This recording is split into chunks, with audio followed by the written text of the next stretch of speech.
ভারতে কিছু সশস্ত্র দল শতবর্ষ পুরনো মসজিদ আর লাইব্রেরিতে আগুন ধরিয়ে দিয়েছে। 70-এর দশক থেকে মায়ানমারে 10 লক্ষ মুসলিম জোরপূর্বক বাস্তুহারা হয়েছে এবং অন্যত্র চলে যেতে বাধ্য হয়েছে। 200-রও অধিক উইঘুর শিশু চায়নায় কারাবন্দী হয়েছে শুধুমাত্র ইসলামী শিক্ষা গ্রহণের অপরাধে। এবং এখন আমরা দেখতে পাচ্ছি মাসের পর মাস ফিলিস্তিনে সংঘর্ষ বেড়েই চলেছে। আপনি যখন এই কথাগুলো শুনছেন, এই পৃথিবীর বুকেই কোথাও না কোথাও মুসলিমরা নিপীড়িত হচ্ছে। হাজারো মানুষের হত্যা এবং ধ্বংসলীলা ঘটেই চলেছে বছরের পর বছর। এই পাশবিকতার যেন কোনো শেষই হচ্ছে না। আপনি প্রশ্ন করতে পারেন, কিন্তু ভাই, আমরা মুসলিমরা না 200 কোটি, কেন আমরা আমাদের ভাই বোনেদের রক্ষা করতে পারছি না? যখন পৃথিবীতে এমন কোনো দেশ নেই যেটি জনসংখ্যার দিক দিয়ে মুসলিম উম্মাহর সমান, তবে কেন আমরা এত দুর্বল? ঠিক কবে থেকে আমরা নিজেদের আওয়াজকে এতটা দমিয়ে ফেলেছি? ঠিক কি করে আমরা এতটা পিছিয়ে পড়লাম? কিছু ব্যাপার আমরা একেবারেই বুঝে উঠতে পারছি না। আজ আমরা এইসব প্রশ্নের পেছনে লুকিয়ে থাকা কারণগুলো খুঁজে বের করব এবং এই কারণগুলো থেকেই তাদের সম্ভাব্য সমাধানগুলোকে বের করে আনব। কারণ সমস্ত সমাধান ঠিক এই কারণগুলোর ভেতরেই লুকিয়ে আছে।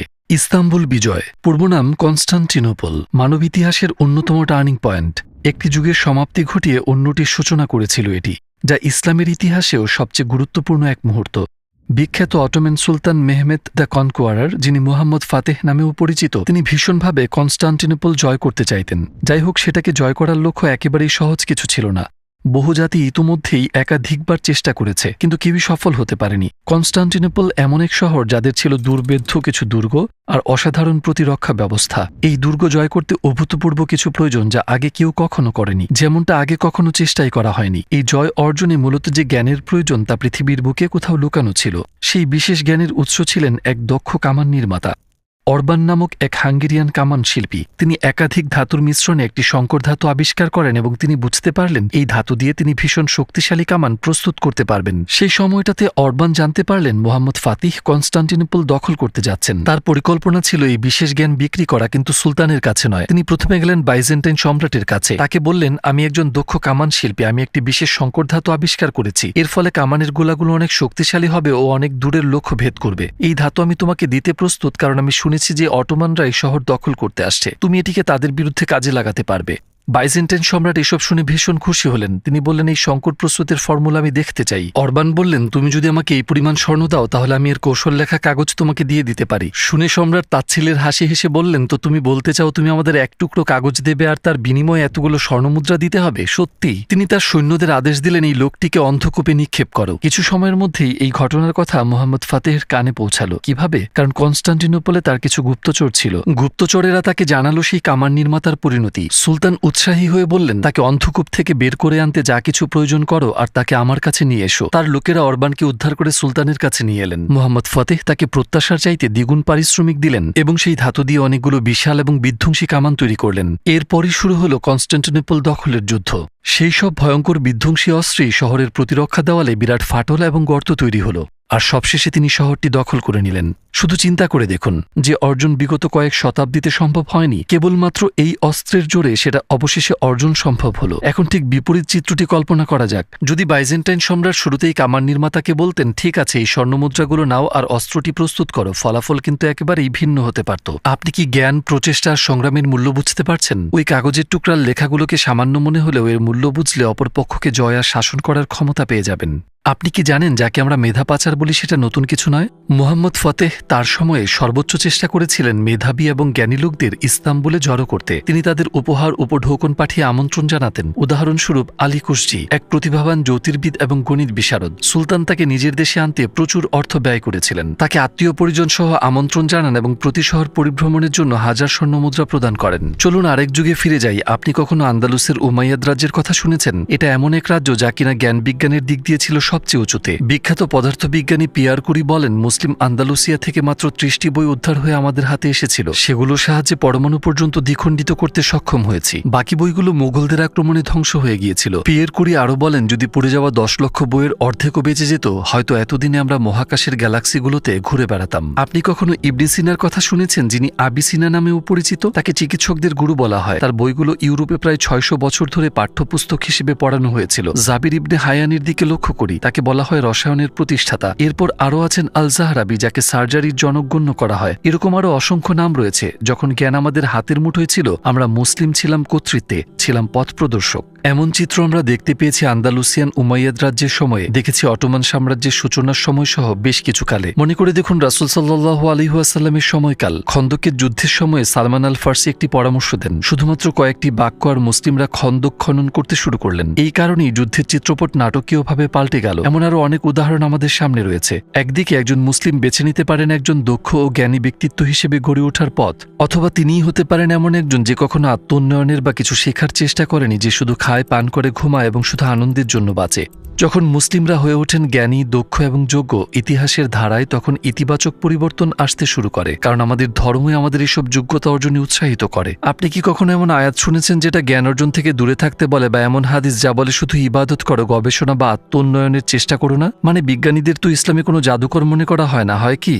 বরঞ্চ রাসূল সাল্লাল্লাহু আলাইহি ওয়াসাল্লাম বলেন, জ্ঞান অর্জন করো, প্রয়োজনে সুদূর চীন পর্যন্ত যাও। কুরআন সবসময় আমাদের উৎসাহিত করে চিন্তায় এবং গবেষণায় যুক্ত হতে। বলা হয়েছে তারা কি চিন্তা করে না, তারা কি পর্যবেক্ষণ করে না? মুসলিমদের উন্নতি ও ধ্বংস দুটোই নির্ভর করে আল্লাহ তাআলার এই নির্দেশ মানা না মানার উপরে। সাধারণত আমরা যখন আল্লাহর আইনের কথা বলি তখন হারাম এবং ইবাদতের পদ্ধতিগুলোর কথা ভাবি, কিন্তু আল্লাহর আইনের দুটো সম্পূর্ণ ভিন্ন ধারা রয়েছে। প্রথমটি হলো ধর্মীয় বিধান, যেখানে রয়েছে কি কি জিনিস নিষিদ্ধ এবং কোনগুলোর অনুমতি রয়েছে, ইবাদত, হালাল, হারাম, এসব। দ্বিতীয় ধরনের আইনগুলো আল্লাহ তাআলা কর্তৃক তার সৃষ্টি এবং মহাবিশ্বের জন্য নির্ধারিত, যেটা সুন্নাতুল্লাহ নামেও পরিচিত।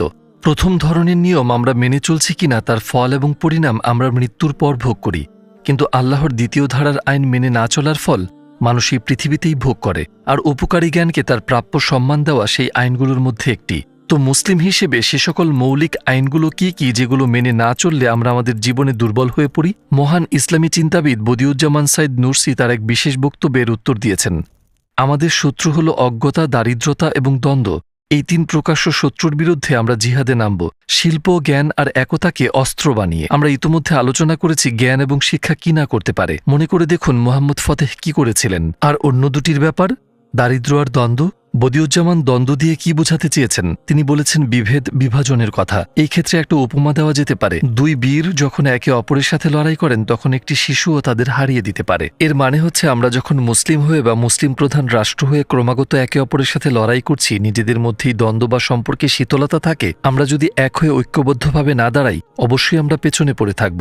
আর কে সবচেয়ে বেশি খুশি হয় যখন মুসলিমরা একে অপরের সাথে দ্বন্দ্বে জড়ায়? অবশ্যই ইসলামের শত্রুরা। কেন? কারণ যতক্ষণ আমরা পরস্পর বিচ্ছিন্ন, আমাদেরকে হারানো তাদের পক্ষে ভীষণ সহজ। দেখুন, একজন মুসলিম ব্যক্তি অথবা একটি মুসলিম সম্প্রদায় ভুল করতেই পারে, কিছু জিনিস হয়তো আমাদের বিচলিত করে, কিন্তু এমন কিছু যখন ঘটে তার সমাধান কি হবে? এর সমাধান কি অন্যান্য মুসলিম ব্যক্তি বা গ্রুপ থেকে নিজেদের সরিয়ে বা আলাদা করে নেব? এর সমাধান কি তাদের সম্পর্কে নেতিবাচক ও ধ্বংসাত্মক আলোচনা করব? একটি মুসলিম গ্রুপের কি অন্য একটি মুসলিম গ্রুপকে বর্জন বা আলাদা করে দেওয়া উচিত? না।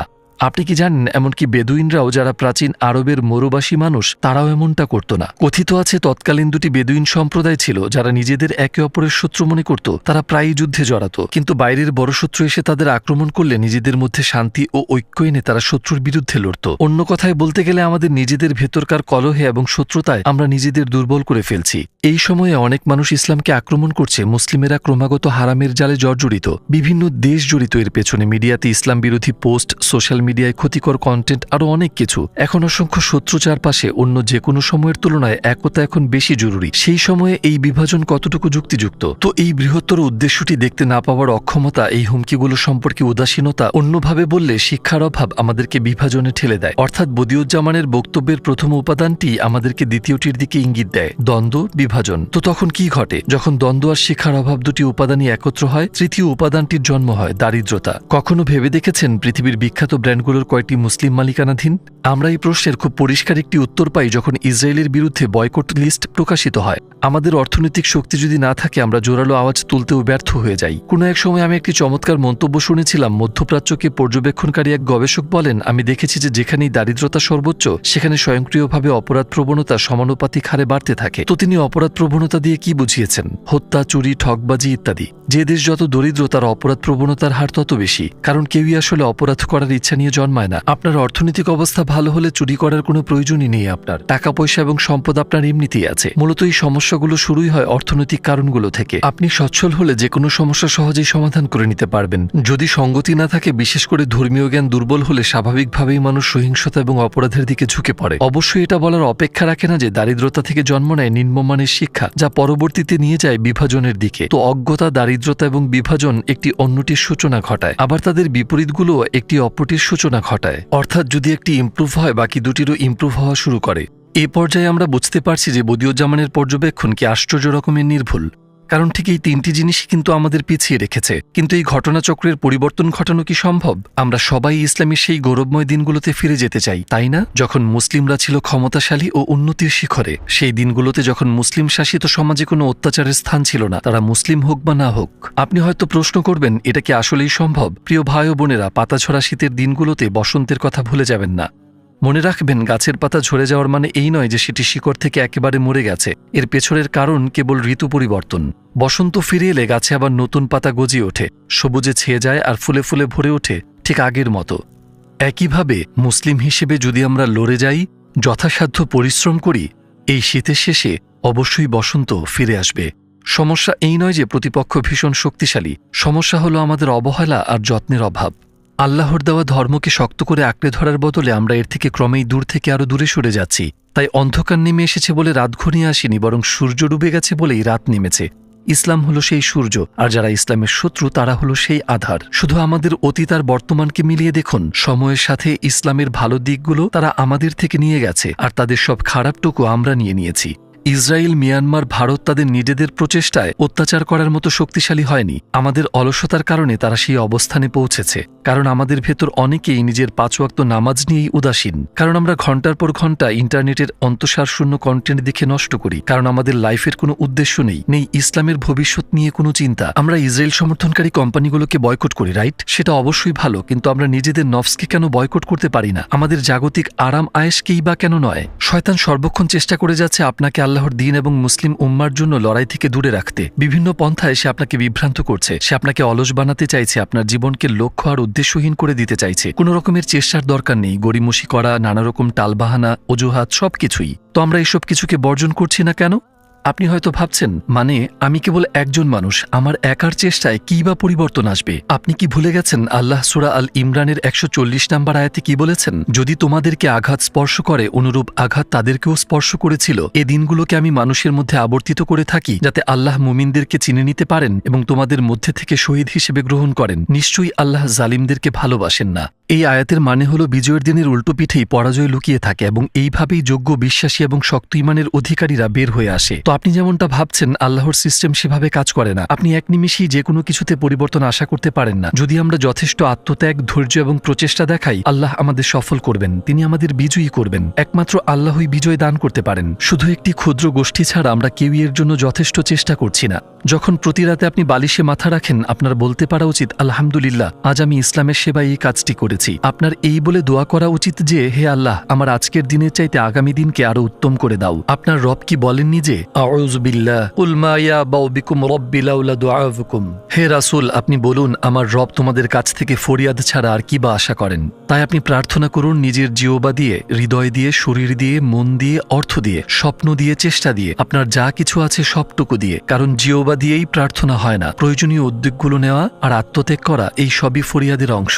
যদি আপনি ইসলামের জন্য কোনো উদ্যোগ না নেন, ইসরায়েল ফিলিস্তিনে আরও একটি শিশুকে হত্যা করবে, ভারতে আরও একটি মসজিদে আগুন জ্বলবে, মিয়ানমারে আরও এক মুসলিম নিজের বাড়ি ছাড়া হবে। যদি আপনি কোনো উদ্যোগ না নেন, পূর্ব তুর্কিস্তানে আরও এক মুসলিম নারী নিজের হিজাব খুলতে বাধ্য হবে। আমাদের সবচেয়ে বড় শত্রুগুলোকে ভুলে যাবেন না, অজ্ঞতা, দারিদ্রতা আর বিভাজন। আমরা শক্ত হাতে নিজেদের দিনকে আঁকড়ে ধরব আর এইসবের বিরুদ্ধে রুখে দাঁড়াবো। মনে প্রশ্ন জাগছে, কোথা থেকে শুরু করব, কিভাবে নেব প্রথম পদক্ষেপ? কিন্তু সত্যি বলতে আমরা ইতিমধ্যে সেটি নিয়ে ফেলেছি। কারণ প্রথম পদক্ষেপই ছিল এই প্রশ্নগুলো তোলা, আর আপনি সেটি করে ফেলেছেন। এটি বিজয়ের পথে এক বড় অর্জন। তারপর দ্বিতীয় ধাপ হলো একটি লক্ষ্য স্থির করা। যদি নিজের জন্য একটি লক্ষ্য স্থির না করেন, আপনি যে কোনো কাজে যতই আগ্রহী বা উৎসাহী হন না কেন, এই উৎসাহ, এই অনুপ্রেরণা কেবল 1 সপ্তাহ টিকবে। আপনার কি কোনো প্রিয় টপিক আছে? তাহলে তাতে সেরা হওয়ার চেষ্টা করুন। চেষ্টা করুন সে বিষয়ে একজন মুসলিমের আইডল হয়ে উঠতে। আপনার কি কোনো বিষয়ে প্রতিভা আছে? চেষ্টা করুন সেটাকে ইসলামের পথে ব্যবহার করতে। আপনার কি সন্তান আছে? তাদের ইসলামকে ভালোবাসতে শেখান, দিনের শিক্ষা দিন। কোনো অমুসলিম বন্ধু, সহকর্মী, সহপাঠী বা প্রতিবেশী আছেন, অথবা এমন কোনো মুসলিম আশেপাশে আছে যারা দিনের চর্চা করে না? নিজের দিনকে সর্বোত্তম উপায়ে শিখুন, চর্চা করুন। আপনার বডি ল্যাঙ্গুয়েজ, আপনার ব্যক্তিত্বের ধরন, আপনার সমগ্র জীবন যেন বাইরে ইসলামের প্রতিনিধিত্ব করে। যেমন ইসলামকে আরো ভালোভাবে শেখাটা যেন আপনার লক্ষ্য হয়। আপনি যদি আপনার ইসলামিক জ্ঞানকে খুব অল্প সময়ে সমৃদ্ধ করতে চান, আমাদের এই পর্যন্ত বানানো ভিডিও সিরিজগুলো দেখতে পারেন।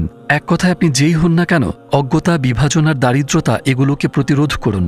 আর যখন সময় হবে, ইসলামের মূল হিরোদের, যারা ইতিহাসের পট পরিবর্তন করবে, তাদের উঠে আসতে দিন। তাদের পেছনে এক বিশাল জমায়েত জড়ো হতে দিন, যারা ইসলামকে ভালোবাসে, তাকে রক্ষা করে এবং যারা নেককারদের মধ্যে অন্যতম। এই ভিডিওটি একটি ছোট গল্প দিয়ে শেষ করা যাক। আজকের সব কথার সারাংশ এই গল্পে আছে। গল্পটি প্রজন্ম থেকে প্রজন্ম চলে আসছে। বহু বছর আগের কথা। একজন কাঠমিস্ত্রি ছিলেন, যিনি ভীষণ সুন্দর মিম্বর তৈরি করতেন। তার বানানো মিম্বরের সৌন্দর্য এতই খ্যাতি লাভ করে যে সমগ্র অঞ্চলে তার নাম ছড়িয়ে পড়ে। আর তার তৈরি সেই শিল্প এতই চমৎকার ছিল যে অনেক মানুষই সেটি কেনার ইচ্ছা প্রকাশ করলেন। কিন্তু সেই কাঠমিস্ত্রি সেসব বিক্রি করতে অসম্মতি জানিয়ে বলল, এই মিম্বর আমি মসজিদ আল আকসার জন্য বানিয়েছি। কিন্তু সেই সময়ে জেরুজালেম ছিল ক্রুসেডারদের অধীনে, আর তারা ছিল ভীষণ শক্তিশালী। তার এই উত্তর শুনে লোকেরা বলল, তুমি স্বপ্ন দেখছো, এটা তুমি মসজিদ আল আকসায় কি করে রাখবে, যখন জেরুজালেমই ক্রুসেডারদের নিয়ন্ত্রণে? সেই কাঠমিস্ত্রি বললেন, আমি একজন কাঠের মিস্ত্রি, এই মিম্বর বানানো ছাড়া আমি কি বা করতে পারি? এটাই আমার দায়িত্ব। আর যখন সময় হবে, একজন নেতা আসবেন এবং জেরুজালেম জয় করবেন, আর সেটি তার দায়িত্ব। শ্রোতাদের মধ্যে ছিল একটি শিশু, যে সেই কাঠমিস্ত্রির বলা প্রতিটা কথা মনোযোগ দিয়ে শুনছিল। তার বলা প্রতিটি কথা সেই ঈমানদীপ্ত হৃদয়ে গেঁথে গেল। বহু বছর পর সেই শিশুটি বড় হল, একটি সৈন্যদল তৈরি করে জেরুজালেম জয় করল, আর মসজিদ আল আকসায় সে মিম্বরটি স্থাপন করল।